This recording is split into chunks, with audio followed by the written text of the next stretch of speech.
สัมพังคาวะโต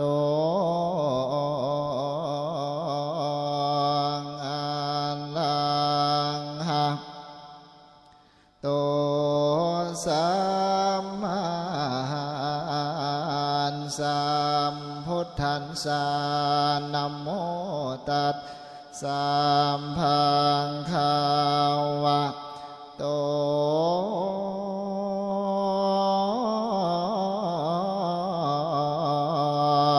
อะระหะโตสัมมาสัมพุทธัสสะนะโมตัสสะภะคะวะโต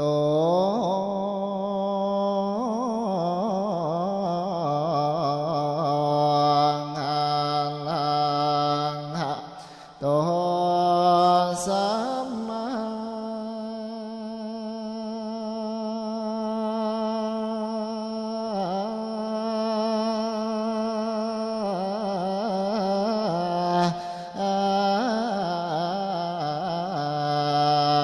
สัมพุทธัสสะ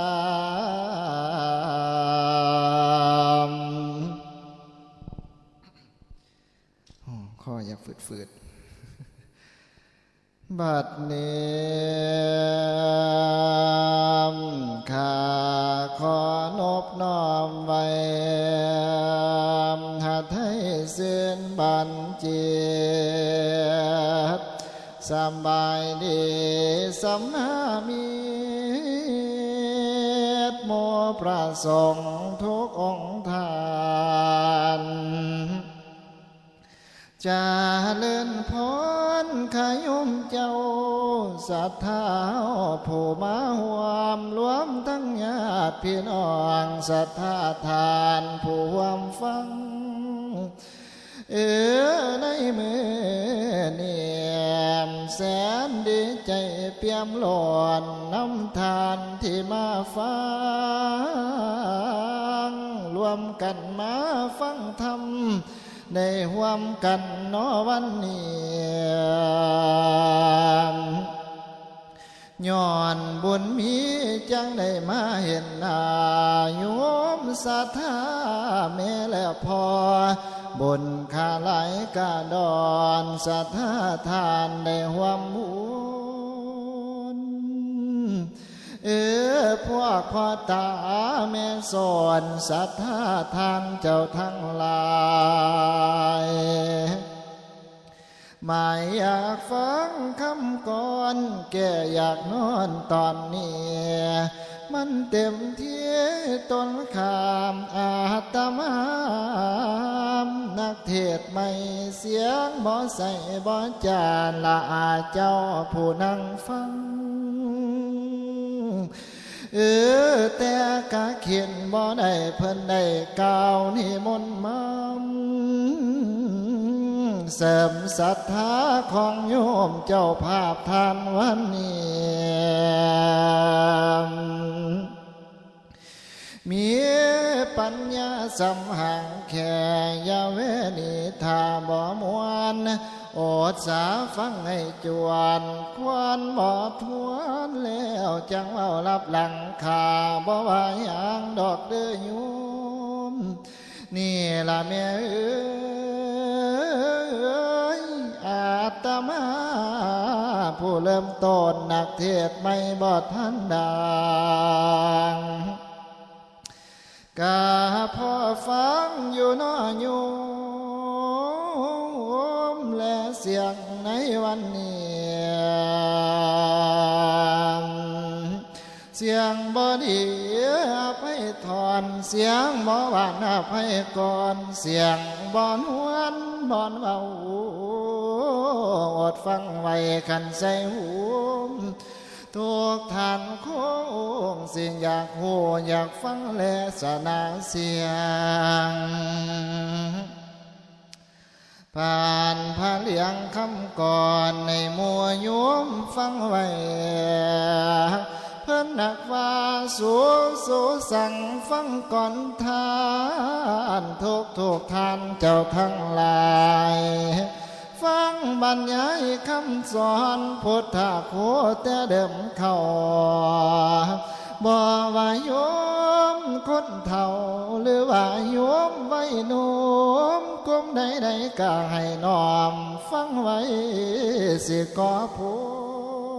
ลทุกคนเฮาดันโดนได้เกิดห่วมวันเดียวกันบริวารทั้งหลายญาติโยมวันนี้ทุกคนเฮาดันดนได้เกิดห่วมโลกามีบุญวาสนาได้เกิดมามีพร้อมกายของคนเฮานี้มีกันตลอดทั่ว32ตลอดทั่วก็มีทวนเจ้าสุอันแต่ว่าอันหนึ่งนั่นที่ทุกท่านต้องควรมีนั่นก็คือสีลังเครื่องสังหอมเฮาไว้สั่งรวมกายเฮาไว้กับว่าจะบ่เว้าลวงศรัทธาโยมทั้งปวงควรรักษาได้ขันเสียงตอนที่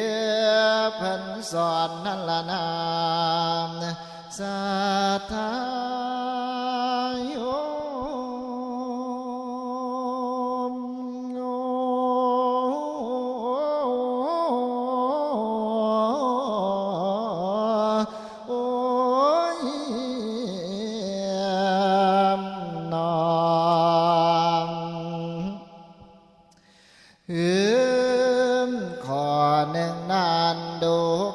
ทานเพิ่นบอกว่าปานาห้ามเบียดเบียนสัตว์สามัวประสาทั้งเสียนสัตว์เดินดินเลื่อนฟ้ามวลสัตว์สาที่เกิดหวมให้สังรวมอย่าเข็นขากุณาไว้สวยถนอมข้อที่สองพำพ่อไม่สั่งอยู่ทำกินเองเนื้อยาสิเป็นขโมยลากอันสิ่งของที่เขาห้ามถ้วยหรือสามเงินคำแก้วของเขาอย่าก้าวล่วงของทั้งปวงเจ้าเครื่องใส่ที่เขาห้ามอย่าล่วงเกินข้อที่สามนี่เพิ่นเอิ้นในเสื้อฟ้ากามีให้สังรวมในกามคู่เขาอย่าไปไกลให้หักษาไว้ผัวเมียภัยอย่าข้ามเขตเจตนารอบด้านแนวนั้นก็บ่ดีข้อที่สี่นั่นตีเพิ่นห้ามที่ว่าจา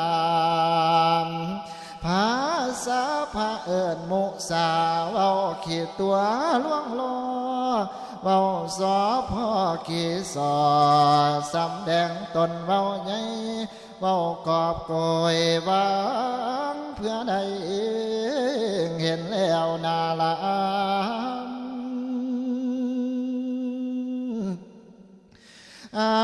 ว่าขอหานั้นเพิ่นบอกว่าสุรามี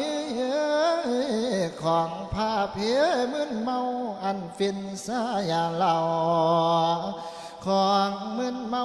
ผ้ามัวเสียผ้าตัวตำตอนเสียผ้าตัวต่อยตำนำแต่ความเดือดร้อนละเว้นเมื่ออยู่บ่ไหวข้อนี้นั่นอันว่าข้อนี้ประเพิ่นเอิญมีน้ำว่าศีละไม่แปลว่าหนทางบุญเสียเกิดมีเพราะสิ้นต่างคนสีหลังมีหลายหลอนเฮาทุกคนเก่าทวมนะโอ้ย ซอยขอบหัวอบอุ่นได้ถ้าไผตั้งเจ้าต่อสินประเทศถ้าประเทศชาติกสิเสียนหลุดพ้นจากความจนพอทุกคนมีสินบ่เปลี่ยนพันไปทำส่วนรักษาตัววาจาไว้ประพฤติดีตั้งต่อบ่มีการหลอกหลอนสงบแท้ว่าแน่นอนโอ้แม่เอ้ยโอ้พ่อเอ้ยบ่มีสินสิเดือดร้อนนอนบ่อิ่มเต็มตามคอยรักษาแต่สมบัติยานแต่โจรมาปุนสารวนไว้วุ่นผิดเพียงกันละว่าบุญกุกตาลังกาสิโลนพอคนนั้นขาดศีลเอาละโนเทศนากาสิศีลว่าด้วยเรื่องของศีลให้โยมเฮาลองเกียรติสวยพิจารณาไว้ผู้ขาเขียนก่อนแล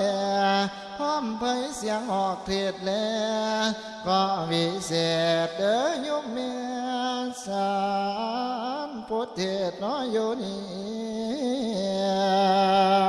สิลงแล้วบ่ว่าหลายนั่นละนามสา